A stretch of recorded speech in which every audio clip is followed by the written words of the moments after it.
guys, it's Christina from Redefine Creative, and I am back with another project for SpiegelMom Scraps today. And because I have been playing with my October Clique Kit, it was already out on my desk ready to go, I decided to kind of continue that idea. So I am going to start off with my October Clique Kit, and it had this really great white corrugated paper that comes from Fancy Pants. And so what I am doing is I have taken my Vicki Boutin art crayons, and I am putting them onto that piece of plastic, and then I am picking them up with my stencil brush. And I'm just going to use those to add a little bit of grunge and kind of color to this white corrugated paper. I wanted to give it a little bit of dimension, and I'm trying to bring in some of those really pretty fall colors. So you can see in my photo there off on the right-hand side that this is just a picture of the fall leaves and colors, and this is from when I was in Milwaukee last week. And so that's where I started. So I just took that stencil brush and added some of that art crayon just dry right on top. And then what I went ahead and did is I took my water brush and I grabbed those same 3 art crayon colors. And this time I'm saturating them with water and then using that to create splatters. So that's going to give me a little bit of a brighter splatter, but it's going to match perfectly with the colors and the tones that are underneath. And I really like how kind of layering those two elements together of the dry and the wet kind of created a really fun fall grungy look. So then I'm going to go ahead and grab this little cut file, and this is a traveler's notebook size cut file, but I'm not going to use it as a traveler's notebook today. And I'm going to back it with this really gorgeous floral that also came in the October Clique Kit, and it is from Pink Paisley's Auburn Lane. I forgot the name for a second. I'm sorry. Pardon me and my sickly voice and my brain that's not working today. So I'm going to leave a tiny thin border around the outside of the cut file itself. But otherwise, I'm going to fill in all of the spaces with the same exact pattern, which is just that kind of deepish, reddy purple kind of color. And I know that I want to use this card that says autumn. And so I'm going to go ahead and cut that one out of my cut apart sheet. What I am thinking in my head as I'm starting is that I want to create a bunch of layers. So I know I have my mixed media page that's drying, and then I want to just kind of stack things up like a collage on top. So I started with this text paper on the bottom, and I'm just going to tear along that bottom edge. And then on top of it, I'm going to stack my cut file with the pattern paper behind it, my 4x6 photo, and then this little autumn card. Then I'm going to go ahead and grab some crochet thread, and it's kind of in like a khaki color. And I'm going to wrap it 3 times around the bottom and tie a little bow. Thanks to Jen Gallagher's class at She Loves Color, where she always says, wrap it around 3 times and tie a little bow. So I have that along the bottom of that card, and I like the little extra texture that that adds, especially because this is a fall layout. And so that's going to go layered right on top of all of my stacks. And then I am going to kind of pull some other elements from the kit. So I had this little mini glassine bag. That's going to go in there for some extra texture. And then I'm going to go through my ephemera. And I'm looking for elements that have some of the florals. So I'm wanting to kind of pair up the stark contrast of these really kind of fall colored leaves with some of the more feminine kind of dainty florals that came in this particular collection.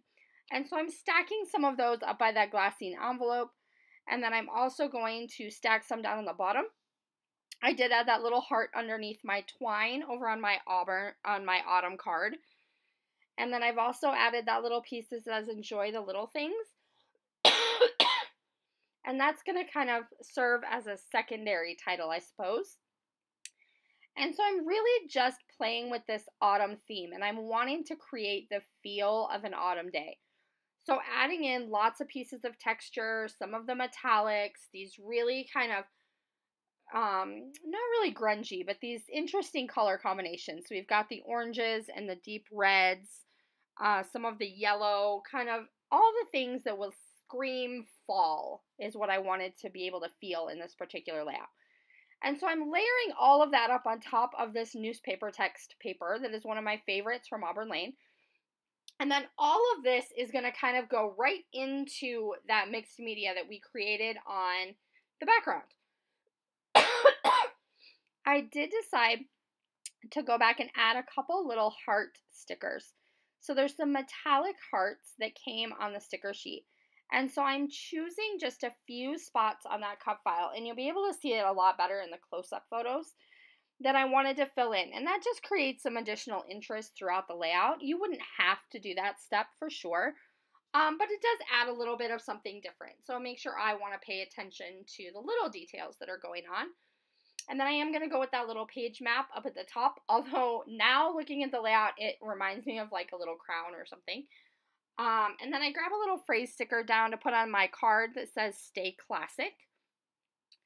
And so I'm just kind of looking for those final little touches that I want to add. And I know that I'm going to add some sequin details, but I'm going to wait until I get that onto my background paper. And so I end up flipping my paper over because I want a little bit more of the mixed media to show. And so there was no real like specific top or bottom. It's just how the mixed media fit with the other elements that I had already created. And once I lay them on top of each other, I'm really liking how I have kind of some feminine elements and then some grungy background. It's a really fun combination. It's not something that I always play with. So I like that it's a little bit different. So then I'm going to go ahead and grab my metallic mess, which is one of my favorite sequin mixes right now. And poor Miss Jody from SpiegelMom Scraps actually had a message request for me at She Loves Color to please grab me some more because I was running out. So they have the absolute best little matte metallic sequin in this particular pack. So I am pulling out those matte metallic sequins that I love and adding them in clusters throughout the layout. So I have just a few scattered around my florals, down by my card at the bottom, a couple up by that little page flag at the top. One of my favorite ways to use sequins is just to kind of sprinkle them like confetti. And I'm definitely making sure not that I have them all in threes. So you hear a lot of times about the rule of threes, but I am deciding that sometimes I want threes and sometimes I want twos, and then over on that left I want just one. And I do like the variation sometimes. So I did go back and add a couple little tiny paper clips to 3 different spots on my layout because I wanted this to have the feel of being a collage. So a bunch of things that were just kind of landed in a stack all together, and they're all clipped together to kind of hold them there. And so I really like kind of the look that that created. And so I hope that you will also pick up some of my favorite metallic mess sequins. There is a coupon code down below if you want to take a shop in the store. And I will be back to see you guys again soon, hopefully feeling better. Bye!